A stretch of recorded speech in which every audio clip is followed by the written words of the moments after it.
ሰላም ተፈጠረ፣ ደስ በሚል ነገር እሷም ወደ ስሯ ትመጣለች። በቃ ተበረታች ብለን ሳንጨርስ ይኸው እነኛን የመሰሉ ምስኪን እናት፣ በልጃቸው ወሊድ የሚንሰፈሰፉ ምስኪን እናት፣ በልጅ ልጆቻቸው አድጋችሁ ደርሳችሁ ሳትጠሩኝ አልሞትም የሚሉ እናት፣ ቤተሰባቸውን የሚወዱ ልጆቻቸውን የሚወዱ አካባቢያቸውን የሚወዱ ባላቸውን የሚወዱ እቤታቸው መጥቶ የሄደ ሰው ከእጃቸው ያልጎረሰ የሌለው ምስኪን እናት አረፉ። እግዚአብሔር ነው እንግዲህ ነፍስን የሚወስደው። አንዳንዴ ግን ማመን የሚከብደን ነገሮች አሉ።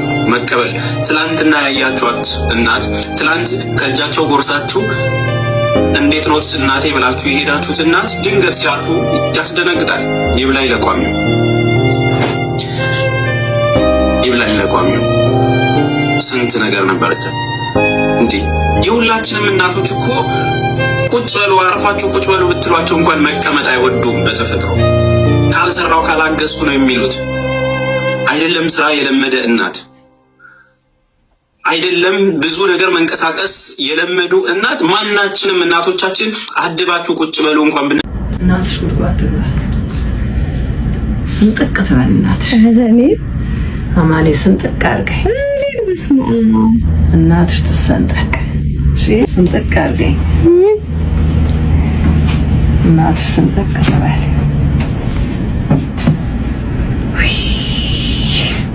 እሷን ትተሽ እኔ ጋር ትመጣለሽ። እሷን ሳትስሚያት እማ ውይ እድሜ ባጭር ቀን ወይኔ ጉዴ ወይ ጉዴ ወይ እድሜ አጭር ስጠኝ ወይ ጉዴ ወይ ጉዴ።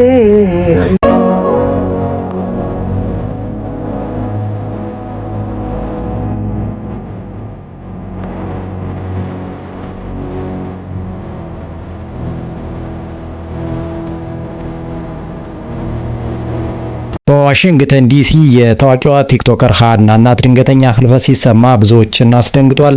በዋሽንግተን ዲሲና አካባቢው በሚኖሩ ኢትዮጵያውያን ዘንድ ትልቅ ሐዘንና ድንጋጤን የፈጠረ አሰቃቂ ዜና ተሰምቷል። ሰሞኑን በወሊድና በምጥ ሁኔታዋ ምክንያት በማህበራዊ ሚዲያ መነጋገሪያ የነበረችው የታዋቂዋ ቲክቶከር የሃና እናት ወይዘሮ ደንበጭ በቤታቸው ውስጥ ህይወታቸው አልፎ ተገኝቷል። እንደ ቤተሰብ መረጃ ከሆነ ወይዘሮ ደንበጭ ህይወታቸው ከማለፉ በፊት በነበረው ምሽት መጪውን ታላቁን የመስቀል በዓል ለማክበር ቅቤ ሲያነጥሩና የቤታቸውን ድባብ በበዓል ሽታ ሲያውዱ አምሽተዋል። ሟች በህብረተሰቡ ዘንድ የታወቁ ታታሪና ባህላዊ ሕክምናዎችን ለህፃናት በመስጠት የሚታወቁ እናት ነበሩ። በነጋታው ጠዋት ግን ህፃናት ልጆቻቸውን የሚያስጠግኑ ወላጆች ወደ ወይዘሮ ደንበጭ ስልክ ቢደውሉም ምላሽ ማግኘት አልቻሉም። በዚህ ተጨንቀው ለልጃቸው ለቲክቶከሩ ሃና ይደውላሉ። ሃናም ከወላጆች ጥሪ ከደረሳት በኋላ ወደ እናቷ ስልክ ብትደውልም ስልካቸው አይነሳም። በተፈጠረው ስጋትና ጭንቀት ወደ እናቷ ቤት ስታመራ እናቷ በቤቱ መግቢያ በር አቅራቢያ መሬት ላይ ወድቀው ህይወታቸው አልፎ አግኝታቸዋለች። በአሁኑ ሰዓት የአካባቢው ፖሊስ የመሞታቸውን ትክክለኛ መንስኤ ለማጣራት ከፍተኛ ምርመራ እያካሄደ ይገኛል። ሟች በቤታቸው ውስጥ ብቻቸውን የሚኖሩ በመሆናቸው የሞታቸው ምክንያትና ሰዓት በግልጽ አልታወቀም። አንዳንዶች በምሽት ቅቤ ሲያነጥሩና ለባልደፋ ቀና ሲሉ ባጋጠማቸው ድንገተኛ የጤና አደጋ ወይም ድካም ሳይሆን እንዳልቀረ ሲናገሩ፣ ሌሎች ደግሞ ሰሞኑን ልጃቸው በማህበራዊ ሚዲያ በገጠማት ትችትና ስም ማጥፋት ምክንያት በገጠማቸው የአስምና የድንጋጤ ስሜት ህይወታቸው ሊያልፍ ችሏል የሚል ግምታቸውን እየሰጡ ይገኛሉ። ቲክቶከሯ ሃና በቅርቡ በወለደችበት ወቅት በምጥ ላይ ሆና ሜካፕ ተቀብታ ቪዲዮ በመቅረጽ በቀጥታ ስርጭት ላይ መምጣት አልነበረባትም በሚል ከብዙዎች ትችትና ነቀፌታ ሲደርስባት ነበር። ክብር የሆነውን እናትነትና የምጥ ስርዓት አርከሰሿል በሚል በርካቶች ተቆጥተው ሀሳብ አስተያየታቸውን ሲሰጡ ነበር። በዚህም በኢቢኤስ እና በሰይፉ ፋንታውን ሾው ላይ እስከ መቅረብ ደርሳ እንደነበር እናስታውሳለን። የሀዘን ድንኳን ወዳጅ ዘመድ ሀዘኑን እንዲካ እንዲካፈል ከአርብ እስከ እሁድ ኦገስት 23 በዋሽንግተን ዲሲ የሀዘን ድንኳን ተተክሎ እንደሚቆይ አስታውቋል። ማክሰኞ ኦገስት 25 በዲሲ ቅዱስ ሚካኤል ካቴድራል የጸሎት የፍትሃትና የሽኝት ስነ ስርዓታቸው እንደሚፈጸም ታውቋል። ለቲክቶከሯ ሀናና ለቤተሰቦቿ በሙሉ ፈጣሪ መጽናናትን እንዲሰጥ ወይዘሮ ደንበጭ ሰርቆባ ነፍስ በሰላም እንድታርፍ እንመኛለን። ወይዘሮ ደንበጭ በአሜሪካ ሀገር ቢኖሩም በራሳቸው ጥረትና ልፋት የሀገራቸውን ባህላዊ ምግቦች በማዘጋጀትና ሕፃናትን በመንከባከብ በወዛቸው የሚኖሩ ጥንካሬ የነበራቸው እናት እንደነበሩ ሁላችንም እናውቃለን።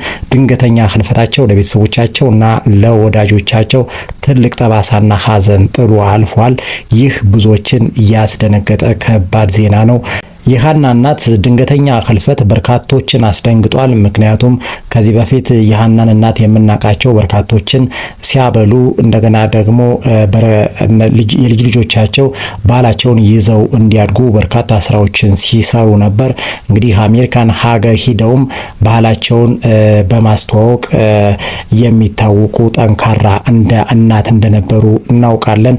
ነገር ግን እንግዲህ ሞት ባልታሰበ ሁኔታ መጥቶ ወስዷቸዋል። በዚህም ብዙዎች ተደናግጠዋል። በርካታ ሰዎችም ሀዘናቸውን እየገለጹ ነው። ከዚህ ጋር ተያይዞ በርካቶች ይህ ጉዳይ እጅግ አሳዛኝ ነው፣ ለሀናም መጽናናትን እንመኛለን። ሀና እንግዲህ እንደሚታወቀው ከወለደች ገና 40 ቀን አልሆናትም። ነገር ግን የልጇ ክርስትና ሳያልፍ የእናቷ ሞት ተሰምቷል። በዚህም በርካቶች አዝነዋል፣ ተጨንቀዋል። ሀናንም እግዚአብሔር እንዲያጸናት፣ እግዚአብሔር መጽናናቱን እንዲሰጣት በርካቶች ምኞታቸውን እየገለጹ ነው።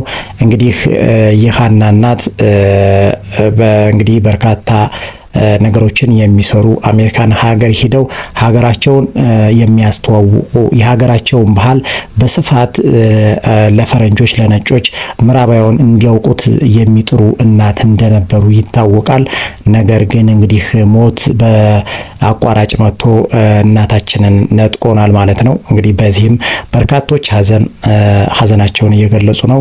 ይህ እንግዲህ የፈጣሪ ስራ ቢሆንም ነገር ግን እንግዲህ ሞት በአቋራጭ መጥቶ እኒህን እና ሲወስዳቸው ደግሞ ሞት እንግዳ ነውና ብዙዎቻችንን አስደንግጧል። ለሀናና ለቤተሰቦቿ እጅግ ከልብ መጽናናትን እየተመኘን ለወይዘሮ ደንበጭ ደግሞ ነፍሳቸውን በገነት እንዲያኖርልን እንግዲህ ከፈጣሪ ጸሎታችንን እንዲሰማን እንለምናለን።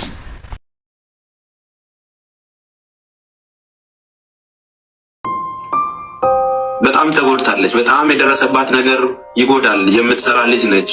ሲወልዱ እናቶች ከወለዱ በኋላ ያላቸው ባህሪ፣ ስትረስ መብዛት፣ ብዙ ነገር ይደራረባል። ታውቃላችሁ፣ የሴቶች ጸባይ የሚቀየረው በወሊድ ጊዜያቸው ነው፣ በእርግዝና ጊዜያቸው ነው።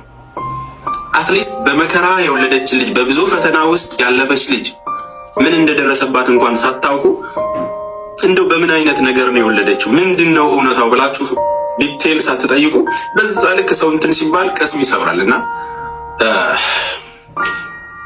ያንን ነገሩን ለማብረድ ነበር እኔ በሰይፉም በሷም ጋር ገብቼ ያሳረኩት ነገሩን ያስተካከልኩት። ለምንድነው እኛ ያጣነው ሽማግሌ ነው የሚያስታርቅ ሰው። ጎጥማ ይዞ ከዚህም እዛም ይዞ ከሆነ ወሬ ማውራት ይቻላል። መስደብ፣ ማሳነስ፣ ጎራ ለይቶ መናገር ይቻላል። አያችሁ፣ የሚያስታርቅ መሀል ላይ ያለውን ነገር እንትን ብሎ የሁለቱንም መስመር የሚያስተካክል ነበር የጠፋው።